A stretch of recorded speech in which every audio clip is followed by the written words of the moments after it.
Welcome to Dialogue Book Report, where we talk about books on Mormonism. My name is Caroline Kline, and I am a book review editor for Dialogue, coming to you from Irvine, California.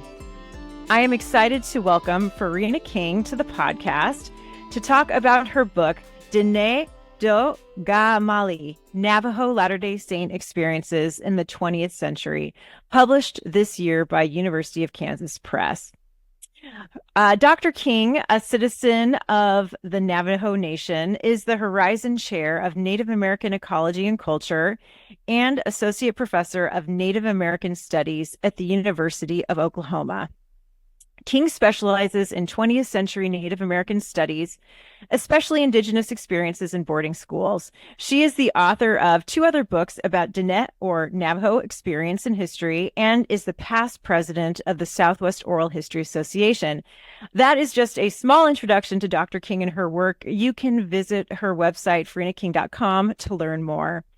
Dr. King, thank you so much for being with us today. Yeah, thank you for having me. And I am so excited to have you on to talk about this book, since for many years now, I have been just really fascinated by the adoptions and adaptions and confluences and tensions that non-white or global Latter-day Saints experience. And so this book was a real pleasure for me to read. Before we dive into the substance of your book, I was wondering if you could tell us a little more about yourself, your background, and how you came to write this book on Navajo or Diné Latter-day Saints. Yes, that is a very important question to how I came to write at all, to be quite honest. I never imagined myself publishing or writing books when I was young or even in college.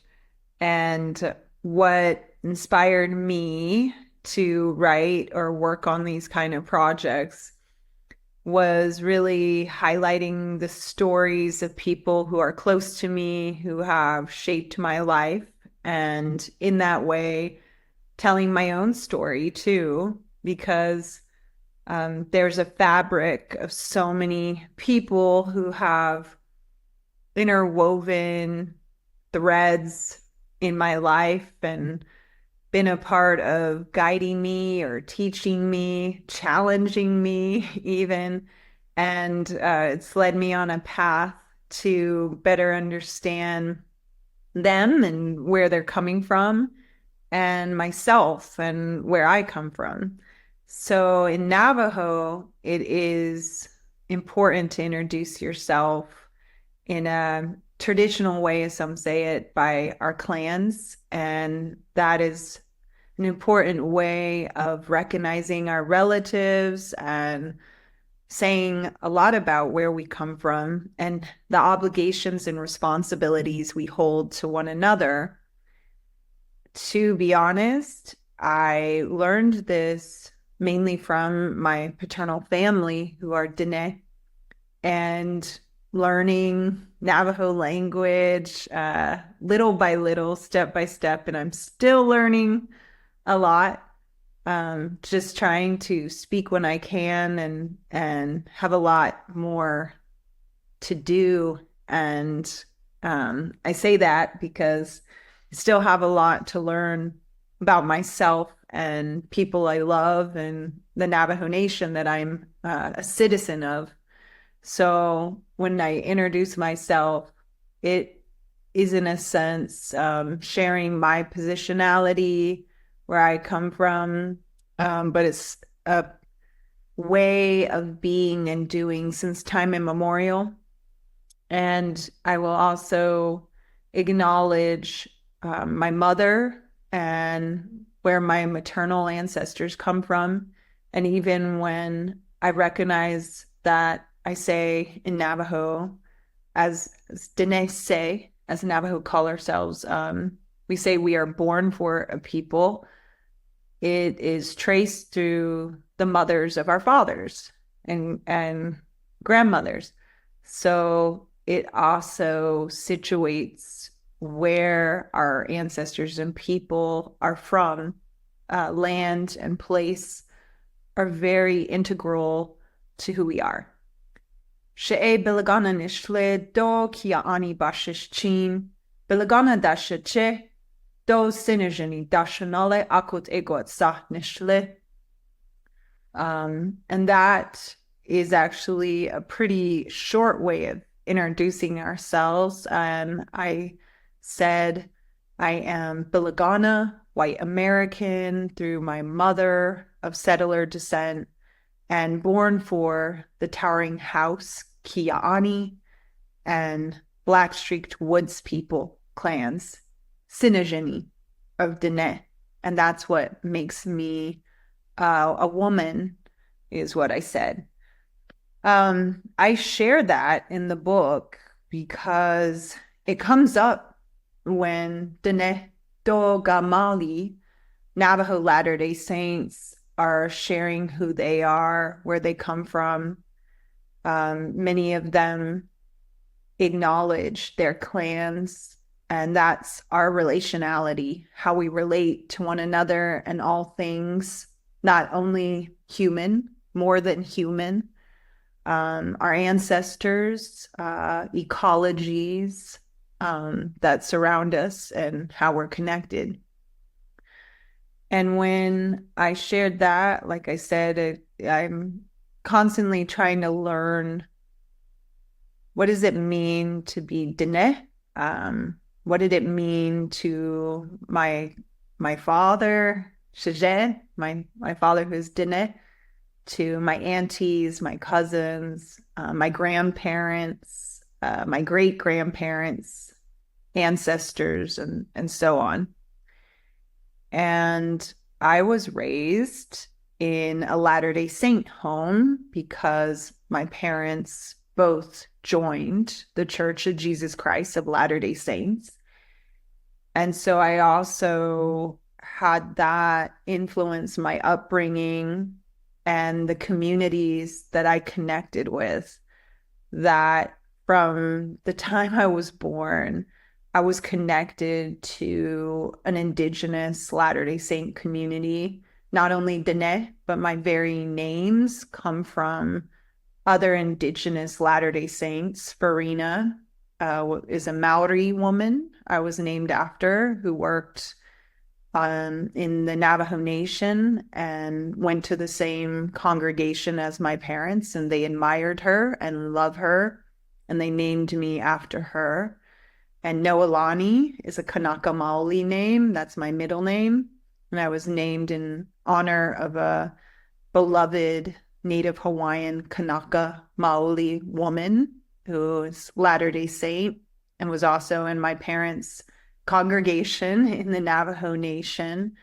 And they went to a predominantly Diné congregation in Tonanez-Dize, Tuba City, where I was born, in Navajo Nation. So in a sense, these are stories and experiences that I grew up with. I didn't think they were strange. I always knew, though, that I was different. I know we all are different, but there were very few people who went to the same church as me in my schools, or very few people who even knew who Diné are, who are Navajos, because I lived in many different places, not only the Navajo Nation, but actually went to school mostly in the Washington, D.C. metro area, since my father worked for Indian Health Service. And our family were based in the Maryland area of Washington, D.C. So it was a very diverse place, people coming from all over the world. And I met people and had best friends from Cameroon and India and China and all over. But I mainly knew in my classes and in my schools, my siblings who were Diné in those spaces. And then when I would share about my Diné Native American background and culture, people were really shocked or surprised and said really outlandish things to me, like, oh, aren't Native Americans all extinct? You don't look Native American. You don't do you live in a teepee? Do you run naked around a fire? Those kind of things when I was young. And then if they find out I was Latter-day Saint, other things on top of that of I remember, especially when I was in high school and I was with my friend who was she's from Cameroon, and another friend who was Latino, and we were together, and we knew each other from church, from our congregations, and a teacher asked somehow, how we knew each other, and we mentioned we went to the Church of Jesus Christ of Latter-day Saints, and he said, "How's that possible? I thought that's a white church." And like he knew, we were a diverse bunch together, and that took me back. Like maybe it was there, and I should have noticed, at least in Maryland, maybe like I didn't think about the percentage of how many were white Latter-day Saints or whatnot.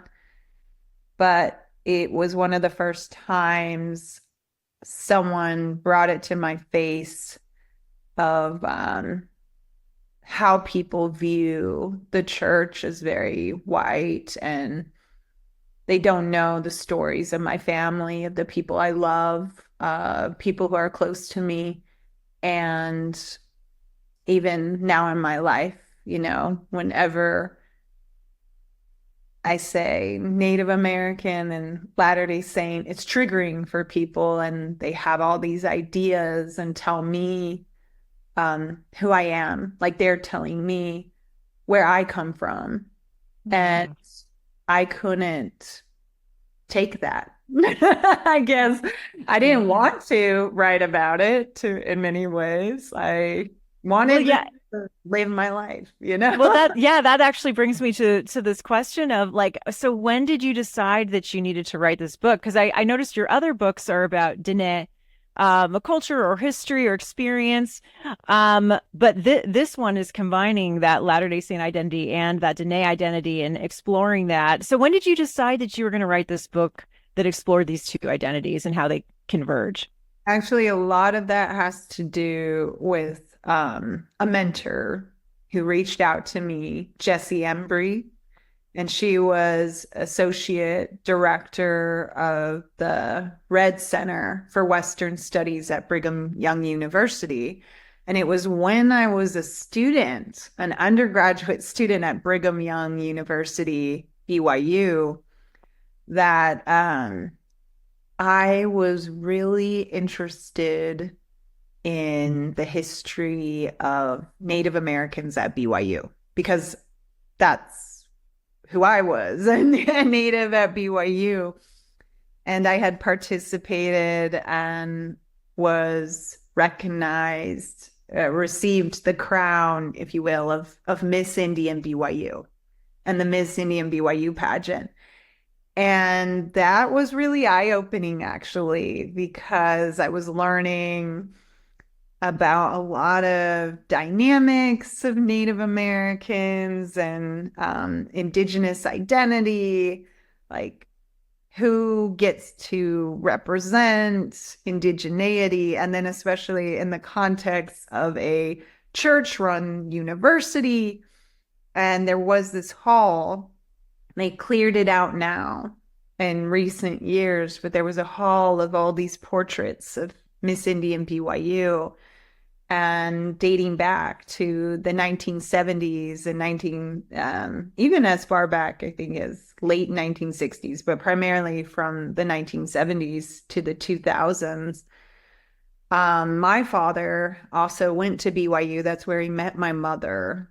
And he would talk about his time at BYU, and it was so different than when I was there. There was the Tribe of Many Feathers, was the Native American Student Club, and there were only it felt like 10 very active students in the club when I was involved in it. I mean, people came to some things ebbs and flows, but like 10 really involved and committed, and most of us were Diné, Navajo. But my dad told me about a time when there were like hundreds, over 100 active TMF, Tribe of Many Feathers members, and they had all kinds of programs and activities. And I started to learn about Miss Indian BYU at that time and how it was a very competitive process, and there were over a dozen candidates, and just they all had very incredible stories of coming from different Native nations and communities. So I wanted to do an oral history project and sought funding through the Red Center. And I always have loved talking to people and oral history, even before I knew that's what it was called. I just love talking and listening and sharing people's stories and noting what they said and focusing on what they said. And so I was meeting and connecting with different Native American woman who had participated in the Miss Indian BYU pageant. And I reached out, actually applied, I think, to a grant through the Red Center. And Jessie Embry reached out to me, who was working there at the time. And she's so prolific and had done a lot of major Latter-day Saint oral history projects. And she told me about how she had initiated a project in the 1990s, a decade or so before, a couple decades before. And it was the Native American Latter-day Saint Oral History Project. And she asked me if I would not only be interested in interviewing past Miss Indian BYUs, but open it up to any Latter-day Saint Native American, and that they would pay me, essentially hire me to do that. And I was a senior at BYU, so my last year there. And I was so excited, and I jumped right into it. And I did about 100 interviews. I was interviewed too by Jessie. So I count that as a part of that. That was the 100th. And I did that all less than a year, actually. And I was just so enthusiastic and just hungered to learn more, talk to people. And they were mostly Diné, Navajo. And then when I was doing that project, I graduated and I was going on to graduate school. And I was actually going into studying African history and African studies, because it is very hard and in some ways painful, for lack of better terms, to be working on research so close to home, because when you are in academia, you put yourself out there, your work is reviewed, it's critiqued, and it's published, and you can't control how people receive it or what they do with it, right? And so I was passionate about learning about forms of colonialism throughout the world and wanted to see different places and connect with different places. So I was going in that direction and pursuing that. But Jessie reached out to me, and she asked me if I would work on a book about Diné Latter-day Saints. And since that was the bulk of what we had focused on, and she convinced me to start a book about it. At first, we were researching, even starting to write together. And then it had some, hurdles because it was really hard to find a common voice about it. I couldn't at that time write in a auto-ethnographic way fully. It was like a third person, and doing a lot of great research together was so eye-opening. And Jessie is so crucial to this work because if it wasn't for her, I don't think this book would ever happen. I wouldn't have had these opportunities to pursue this book. And there was a point where she said, Farina, go with this. I'm not quoting her exactly, but essentially she gave me her blessing and said, you write this book. And I even went back and said, hey, do you want to keep trying to co-author, try to do something? But no, Mhm. I was grateful for that because she was willing to support me in telling my story and telling Diné Latter-day Saint stories. And that actually brings me exactly to what I was going to ask you next, which is that I noticed. I mean, your book is really stood out to me, in terms of how present you were in your writing. Often you read a history book and it's like this third person objective voice. But throughout, and it's not just in the introduction, I mean, throughout, you are so careful to insert like your experience and talk about your dad's experience. And you use the first person throughout, and you threaded your story and your family's story throughout. And you acknowledged relationships throughout, as you talked about various people's stories, and that really stood out to me as such a wonderful and slightly unusual thing.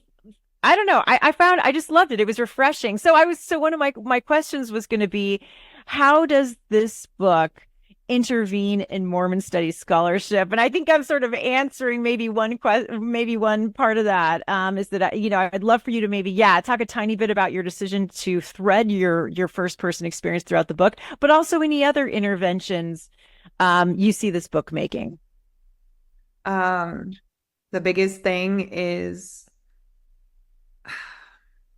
I didn't, like I said, I didn't expect it. And there was a lot of support of people who said, asking me, like, will you write this? Or even just all the people I interviewed, that they're supporting this book. Like, this book is not just me. My voice is there, and I'm responsible, for what eventually went into it. Again, it's this tapestry. It's a mosaic, all these different things coming together. And I think for me, I was it was really difficult because there's so many voices that I want to honor and respect, and people I don't agree with, and they may not agree with me, and we have very different experiences. Um, but that's why I want to tell this story and to share it, is because it's those beauties of our intricacies, our differences, that I'm learning how to listen, and I'm sharing a piece of myself in this with everyone else.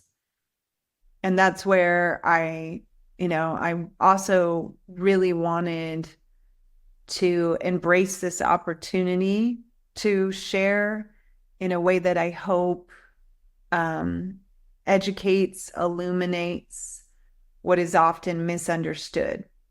And when you asked that question, something that, circling back, that just hit me is I didn't have a lot of Native American authors in Mormon studies to look up to.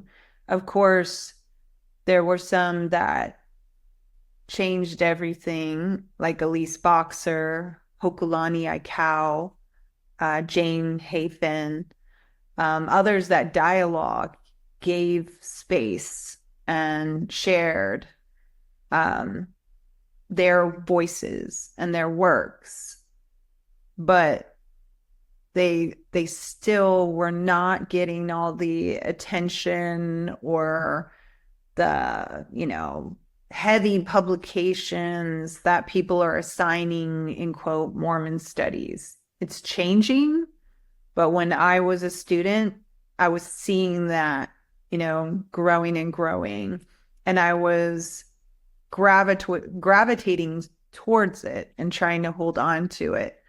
And that's what I'm passionate about is, I felt like I wanted to hear more of these great Indigenous scholars, Gina Colvin, all these others who shared their work, Angelo Baca, Indigenous scholars sharing their perspectives and stories of Indigenous peoples in the church, affected by the church.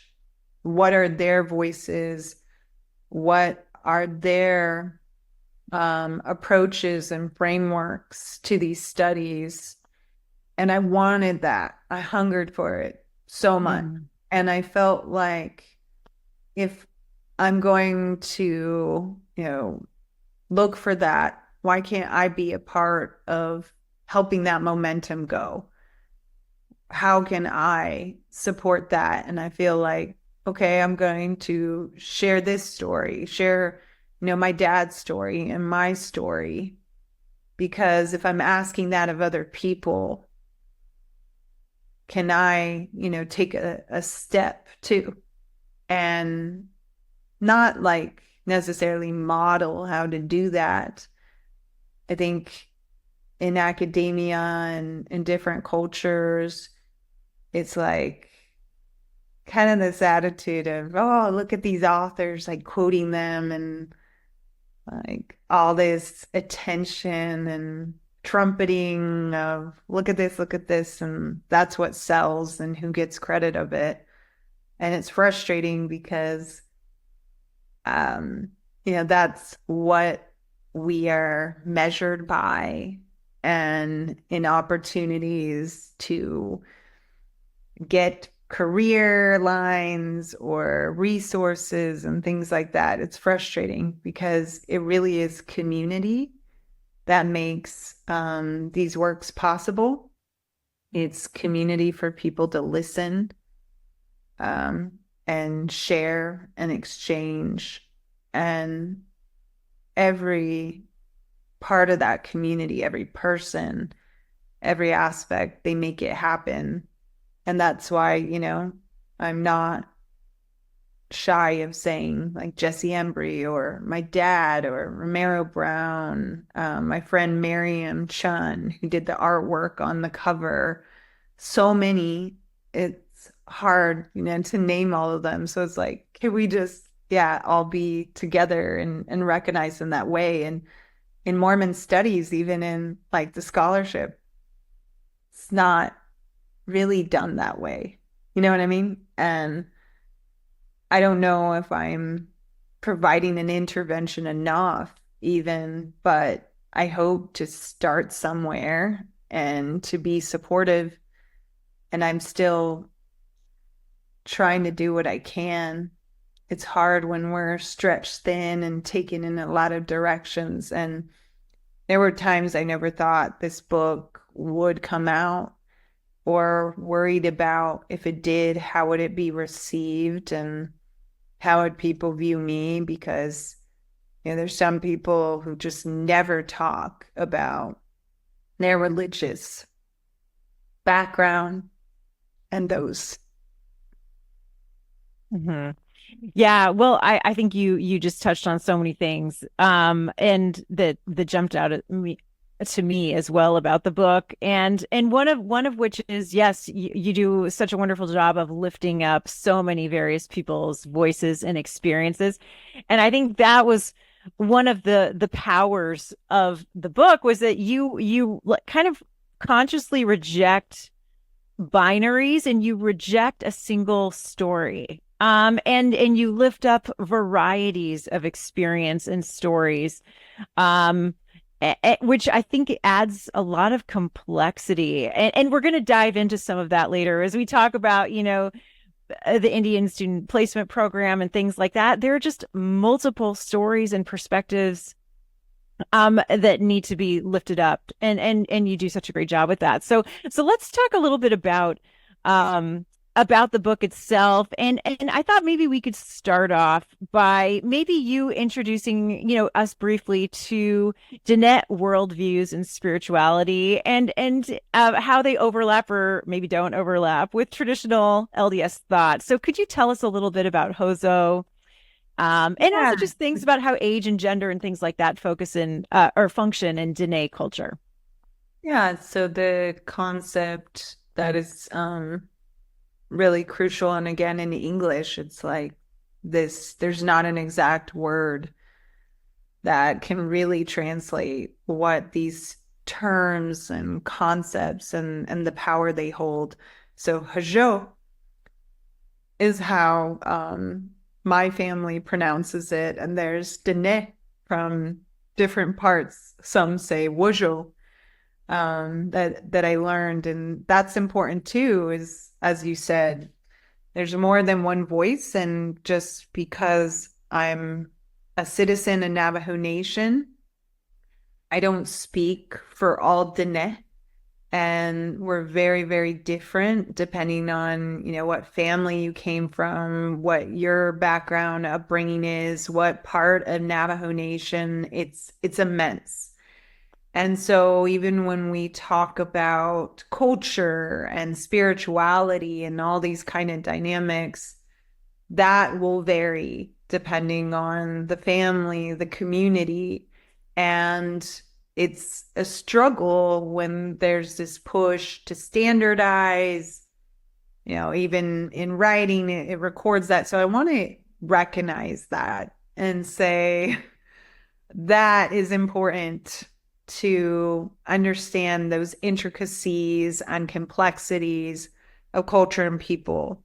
That while I'm describing, what I have learned and what my father shared with me and our family, there's others who can have very, very different perspectives, just like with Christianity, right? I mean, we say, oh, tell us the Christian beliefs, and you have people at war and attacking each other and all the tension. So, absolutely, among Diné and Indigenous peoples, this varies too. Uh, at the same time, there's concepts that will resonate among many Diné. And I asked this question, and there's incredible scholars like Lloyd Lee, Jennifer Dennett, uh, Jennifer Dennett Dale, and so many others who delve into Diné peoplehood, culture, and history, and ask similar questions of, what defines Diné? Who are they? And so what I realized is for Diné, my ancestors, being Diné had this very inseparable sense of spirituality. And it wasn't like the way that people talk about, oh, I'm a Latter-day Saint and I'm American, or I'm French and I'm Latter-day Saint. It was like they are intertwined of your Diné, and that's saying a lot about your spiritual being and ideologies and ways of being. So Sa Nagay Big Hajon is roughly translated as to walk in beauty, or to live a long life in happiness, seeking happiness, restoring that happiness. And there's many different kinds of efforts to translate it. When I share in the book and when I talk even now on any kind of public forum, it's important to also understand that these teachings and spiritual ways of life, just like with other religions or forms of spirituality, there's access and ways of being considered worthy or protocol of what is appropriate to share and when. And so I was trying to be very mindful of what is shared, respecting that it was parts that people were comfortable with sharing, always not misstepping or overstepping from what they want to share. And also what is already public, what's accessible, being mindful of that and respectful of what should not be discussed. And in a sense, it's superficial, not in a insulting way, but it means like we have to be at a surface level, because the deeper you get at it, it's not appropriate to share in just a casual conversation or talk about lightly, right? It's deep and it's meaningful and carries power in that way. And it always does. I'm not trying to say it doesn't, but it's those layers or levels to navigate.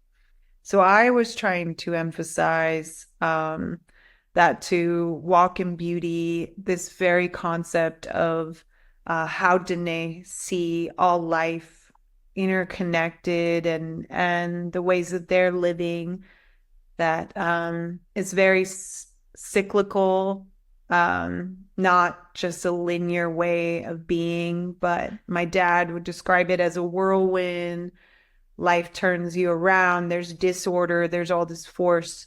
And how does one seek a good path, a good way, and constantly restoring harmony, beauty, beauty not in the superficial sense of that, but it's happiness, harmony, and to live a long life with that kind of peace, even when it's not like, oh, I have, Hajo is with me and that's the end of it, like point A to point B. But like I said, the whirlwind and the constant cycle of facing conflict, struggle, disorder, and then restoring order and beauty and growing through that process. So in many ways, to me and to other Diné Latter-day Saints, they saw connections with teachings of Jesus Christ, of atonement, of walking with Christ, to have the path of righteousness and light, that there will be temptation, there will be evil attacking you, and we will make mistakes and mess up. But how do we draw on Christ or hold on to Christ to repent and to, in a sense, restore, right? Restore beauty and to be on the good path again. And a number of people talked about those connections for them, for themselves. Oh yeah, no, that's really helpful. And it also leads me to my next question, which was, which was about Lamanite identity. We just talked a tiny bit about Diné worldviews and spirituality, and I really appreciate that, having that as a background. But another important part of the people that you write about in this book, their identity is this identity as a Lamanite. And so I was wondering if you could talk a little bit about how about this question of what layman identity has meant to various Diné people and maybe various threads you saw arise, because of course, like we mentioned before, there's not a single story, right? There are various perspectives on what Laymanite identity means to different people, but maybe you can talk about a few different meanings that this term has had for Diné people. It is another really triggering term. And at the same time, this is why these stories, Native American and Indigenous studies, are so essential to Mormon studies, and why Native American and Indigenous intellectuals and scholars who are really embedded, tied to these methods and approaches work, as you know, going back to your earlier question about literature and ongoing discourse. Because from the beginning of the church, right, Joseph Smith Jr.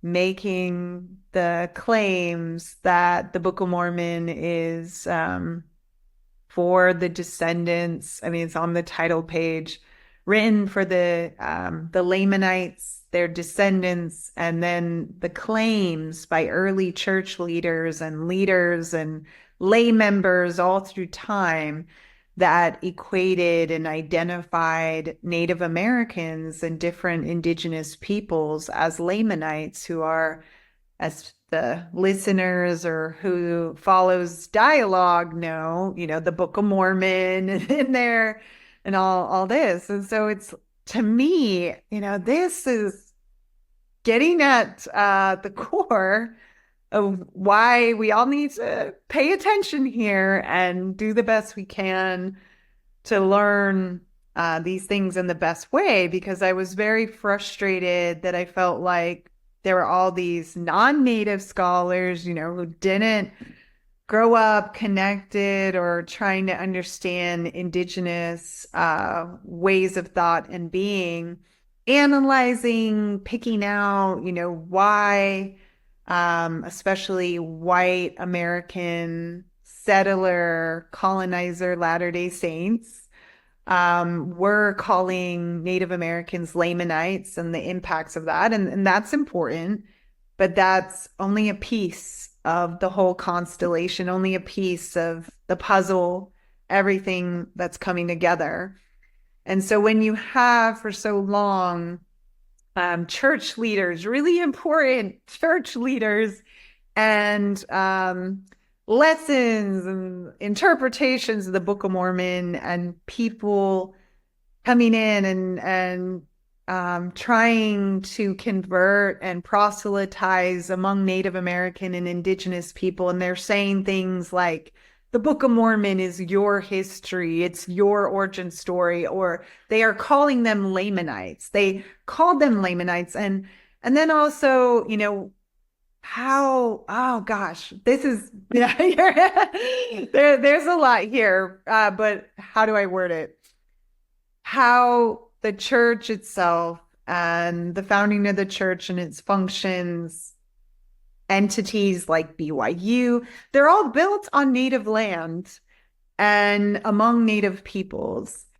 And so that makes this so crucial as well, to recognize that, talk about it. And when you're not, yeah, very, very concerning, and a lot of issues there. So back to your question, because I have to, lay that out, of this is what more people have to ask. How do, Native Americans such as Diné, what are they thinking about all this? How are they experiencing all these dynamics? And it's a spectrum as well, as I'm sure, different Latter-day Saints from all kinds of backgrounds, they're interpreting the Book of Mormon in various ways. There's different groups. But for so many years, like including my father, and he first joined the church, and years that he was a a new recent convert, as they're known. Um, he was called Lamanite, and at his time, he was told, be proud of that you will rise, you will be the leaders of Zion. And then there's other people who were told that in a very derogatory way, who were treated as if they were dirty, and scriptures taken from the Book of Mormon that talked about a curse rather than the blessing of Lamanites. So a lot of, mixed signals affecting people, and of course, the ways that non-native people appropriated scripture and interpreted it, and how they were treating and affecting Native American and Indigenous people, especially, as you know, the headquarters of the church in Utah, the relationships with different Native Americans, such as Utes and Shoshone in those areas, so different, but crucial to understanding all these dynamics. And that's why the oral histories and what I focus on, especially in the 20th century, it's just a piece, and there's so much more to unpack, delve into.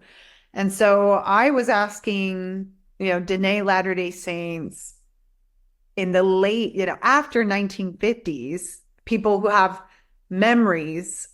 Many of the people I was talking about, they were born even after that, much after that we're not born yet, in the 1950s, but we're talking about people who have memories of the 1970s, 1980s, 1990s, the 2000s. These are mostly people I was talking to and asking them, or it wasn't even always a direct question to them, but trying to understand how they refer to Lamanites and these dynamics of the church for so long, equating Native Americans with Lamanite. What were their perspectives of that? And it is a huge spectrum.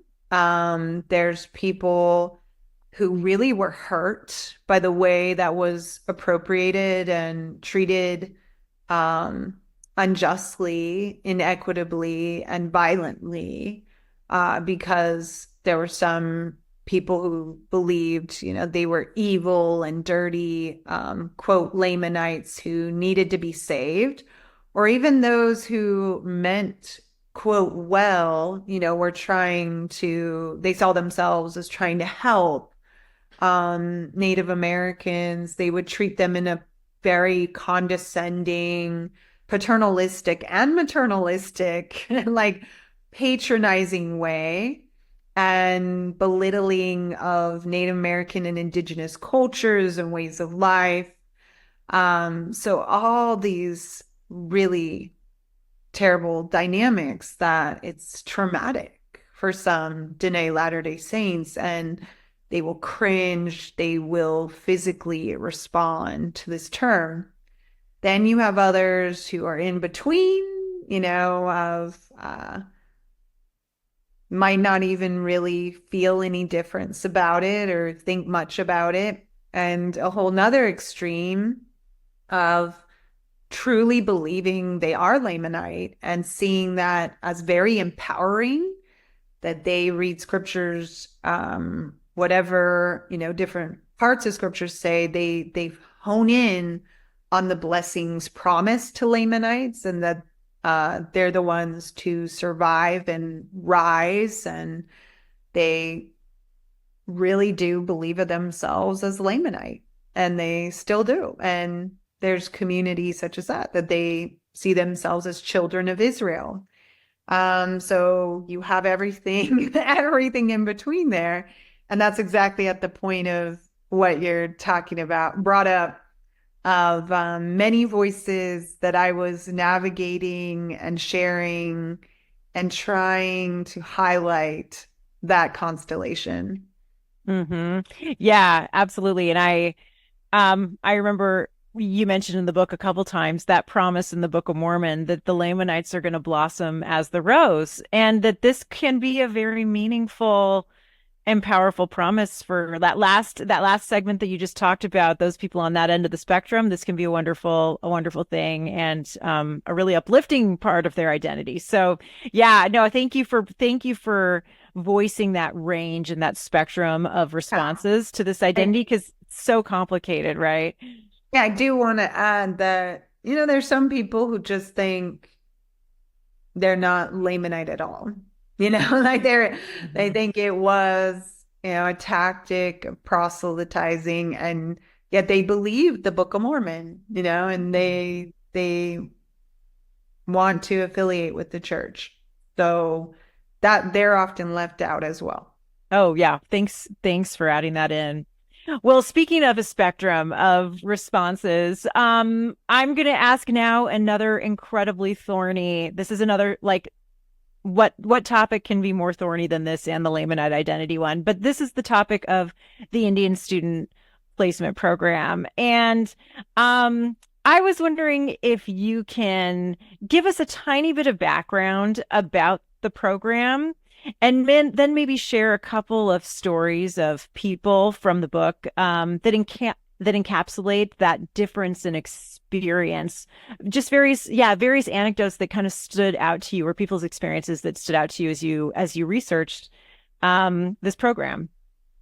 Yeah, I appreciate the questions and what you notice about how I try to break down binaries, because we also need to move away from asking questions like, did this do more good than harm?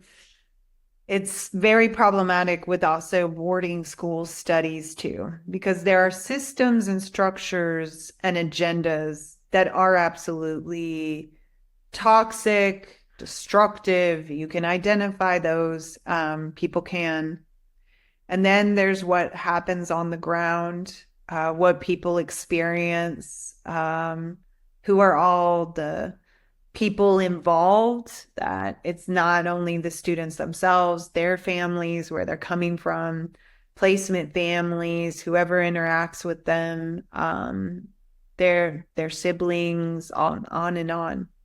Um, the Indian Student Placement Program, for those who don't know about it, and again, this to me is important for us to learn rather than cover this up with a rug and not talk about it. And honestly, I don't think most Latter-day Saints even know what that program is. It's often people who had a family involved with it, a grandparent, or they remember a sibling, and they are grappling with the program and the process, because essentially the program was to place Native American children in Latter-day Saint homes during the school year for those children to attend a school that their families, people deemed as better schools than what they would have access to where they were.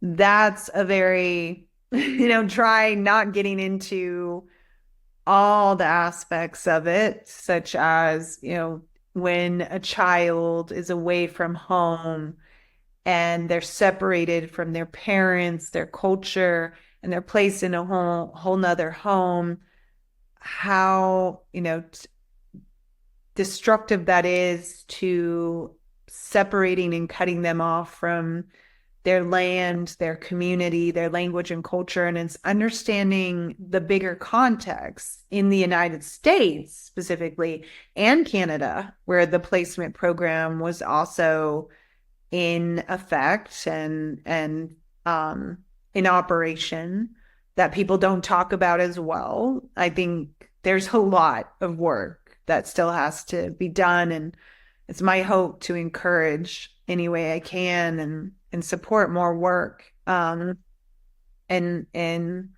understanding more about placement and all these different programs and Native American experiences in the church, affected by the church. and Mormonism more broadly, like not only the Church of Jesus Christ of Latter-day Saints, but we're learning about impacts from other churches and groups that branched, and went in different branches and different directions. And so with placement, it was just like, for me, other projects and work I do, not exactly the same, but I felt like we have to be sure to listen to the people who actually lived it and went through it.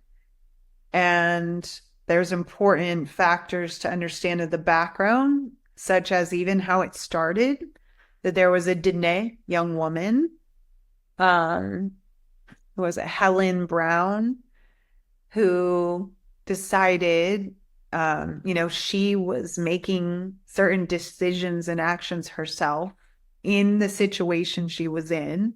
She was with a migrant working family, and she wanted to go to school and didn't have the same kind of opportunities where she was working in Utah.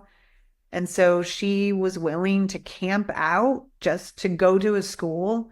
And it was through her petitions and efforts to stay with a Latter-day Saint family that the whole Indian student placement program started to gel, started to come together. And thousands of children would go on it, and it would open up Pandora's box in that way, because abuses happened. The church could not control who all these parents, or they didn't control. We can argue with that. But it was a time where children were susceptible to all kinds of vulnerabilities, and the broader context as well of, that we have to ask ourselves is, why were Native American families put in these circumstances? I mean, why were they in these circumstances to feel like the only choice they had, or the best choice they had, would be to send their children away for hope for a future?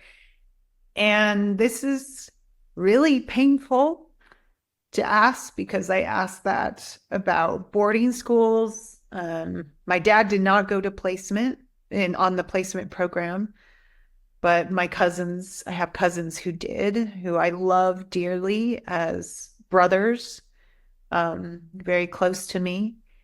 And even though my dad didn't go on placement, he was 5 years old when he was sent to a boarding school, and his parents dropped him off.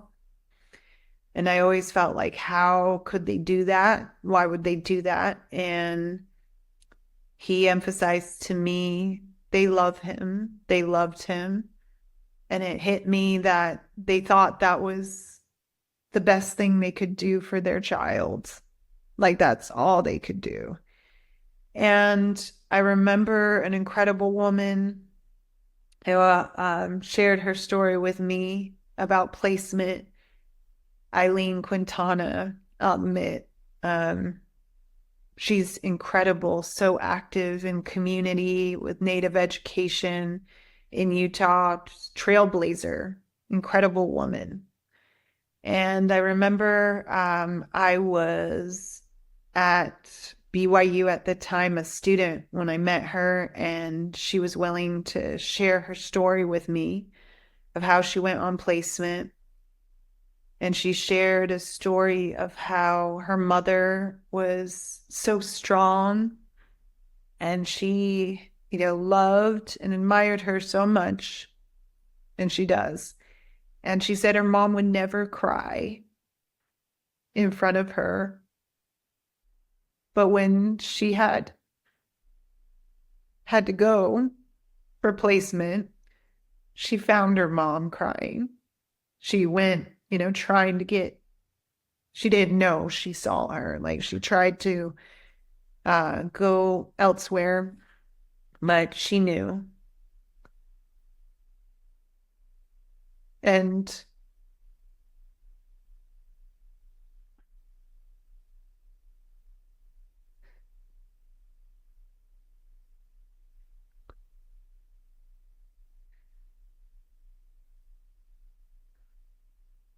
these parents and families,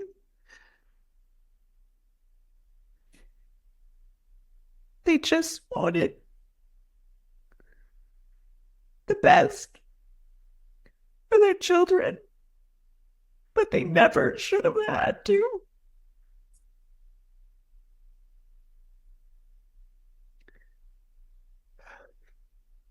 And when I talk about these children, that's my brother. You know, that's my dad.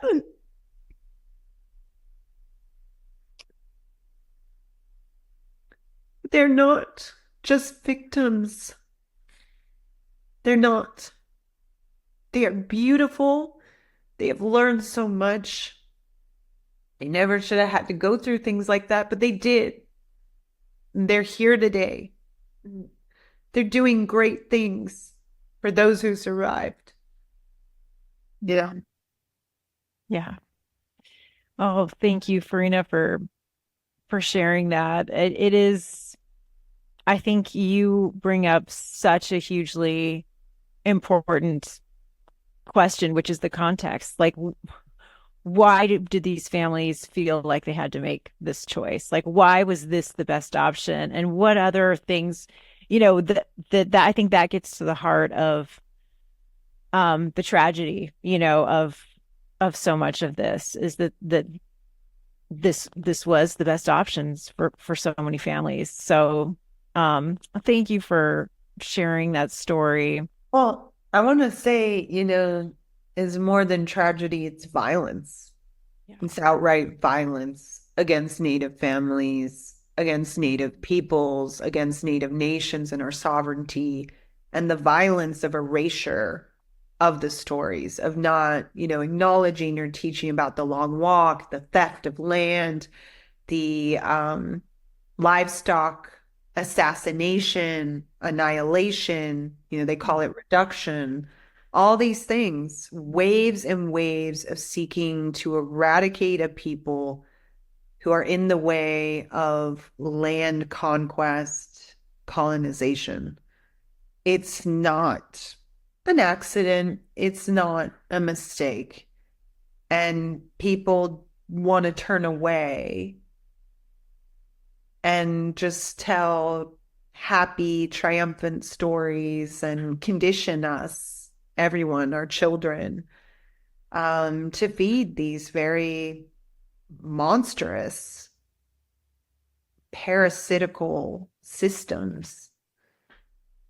And, I'm grateful for people standing up to tell the truth, even when it's so painful and hard. Because, as I said before, people don't want to just be seen as brainwashed or victims. And that's something that my cousin Tyson King taught me. He said that, and I quoted him.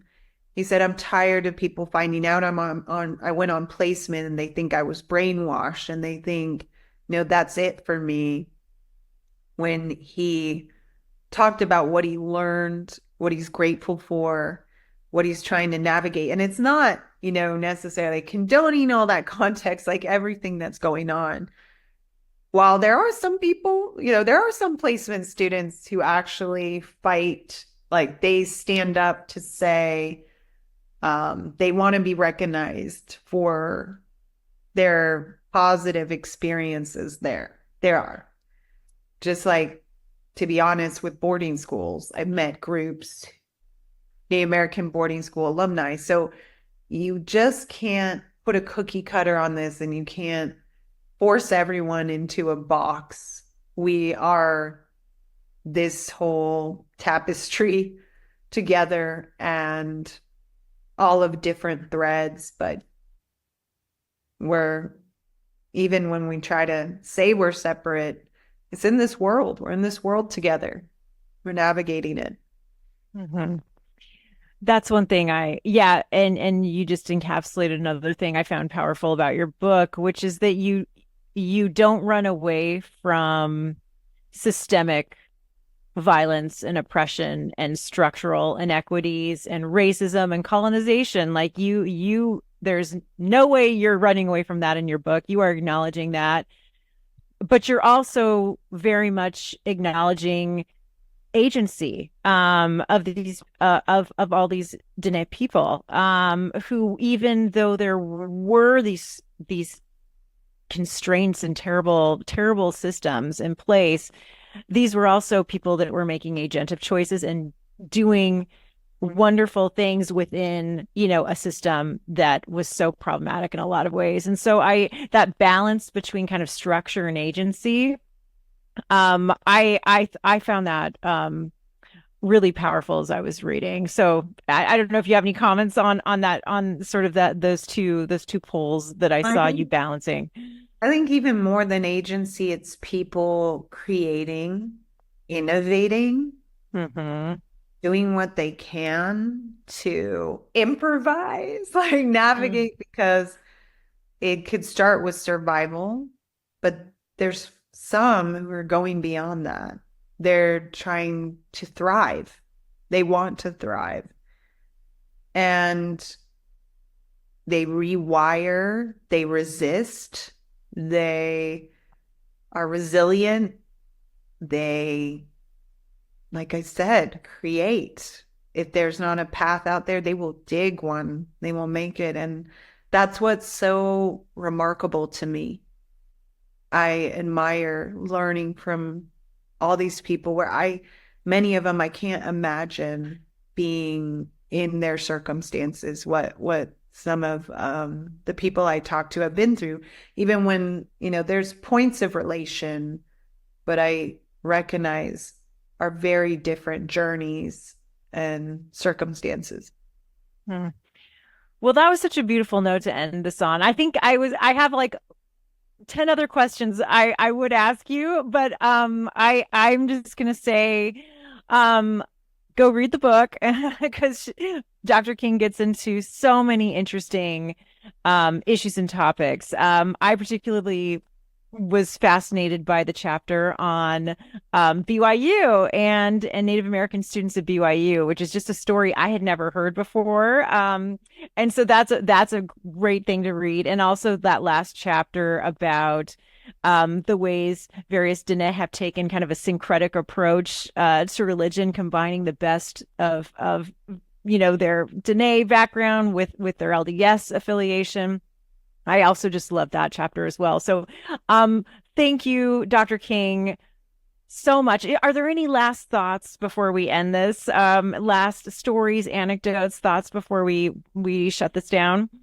Yeah, thank you. I know people often talk about this as syncretic, studies of religious ways and being, but at the same time, it's how people, for me, it's the hybridities, it's people creating and also drawing from very powerful traditions, ways of being that are distinct, and how they weave that together to make sense of their world, of navigating it.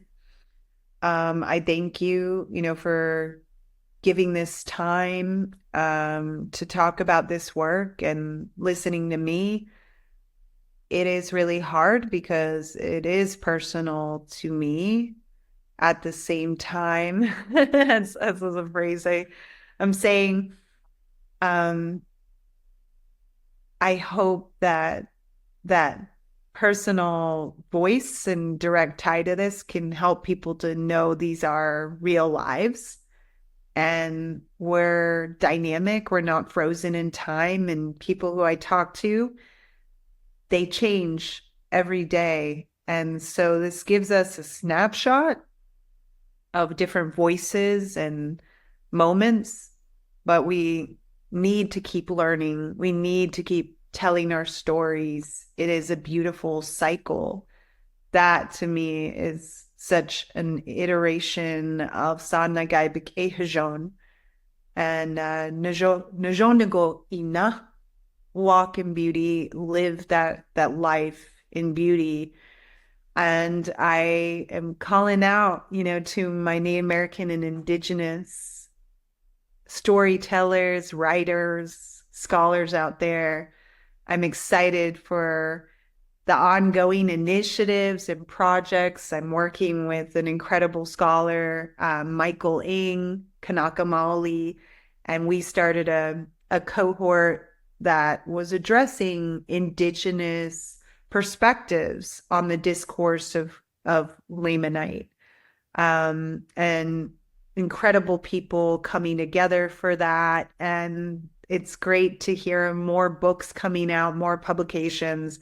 And we need support. We need people to recognize this work, to acknowledge it, nominate for awards, talk about it like you're doing on this podcast, support Indigenous scholars like Jesse did for me and others. Give us a chance, help us to navigate the minefields of publication and writing, and help us to know our voice matters and give us space to talk and listen rather than silence those voices or attack them. How can we listen and come to better understanding? And in this world, this is so crucial more than ever, with so many questions and tensions and ongoing violence, discrimination, and just hate out in the world. So I hope more than anything, the story that I share of hope, of seeing my Che again, of seeing people I love and healing and coming together. And I don't know, what choice I'll make tomorrow. We have to constantly be asking, like you said, who are we and what path are we taking? And I'm so thankful for people who shared their stories with me. And I hope to keep listening and that they tell their own stories, how they want to those they love. Yeah, thank you. That's what I wanted to share. Thank you so much.